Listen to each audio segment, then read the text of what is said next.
Hi guys, welcome to my blog. আজকের আমি সারাদিনে কী করছি সেগুলোই আজকের আমি দেখাবো তোমাদেরকে। ফার্স্টেই আমি আমার ব্রেকফাস্টটা করে নিলাম বাটার টোস্ট দিয়ে।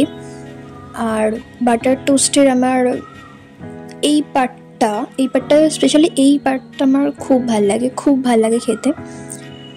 সো ব্রেকফাস্টটা করে নিই।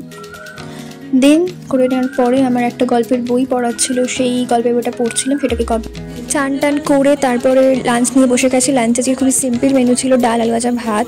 দেন মা, বোন, আমি সবাই মিলে একটুখানি শপিংয়ে বেরিয়েছিলাম। বাজার কলকাতায় গেছিলাম, কিছু জামাটামা দেখলাম, ভালোই ছিল জামাটামা, বাট আমার কটা পছন্দ হয়নি জামাটামা। তো যেটার জন্য আমি গেছিলাম মেনলি, তারপর সেটাই করলাম খাওয়ার জন্য। ডাল বড়া খেলাম, তারপর ঘোরাঘুরি করলাম, কিছু কেনাকাটি ছিল দরকারি জিনিস, সেগুলো কিনলাম। দেন তারপর আইসক্রিম খেলাম, খেয়ে তারপরে ঘুরে বাড়ি চলে এসেছিলাম। বাজার থেকে ঘুরে সবাই খুব টায়ার্ড ছিলাম, তো ছাদে ঠান্ডা হাওয়ায় বসে সবাই মিলে টাইম স্পেন্ড করছিলাম একসাথে ফুল ফ্যামিলি। তো রাত্রেবেলা ডিনার করে শুয়ে পড়েছি। আজকের মতো এই অবধি। পরের নেক্সট ভিডিওটাতে আবার দেখা হচ্ছে তোমাদের সাথে।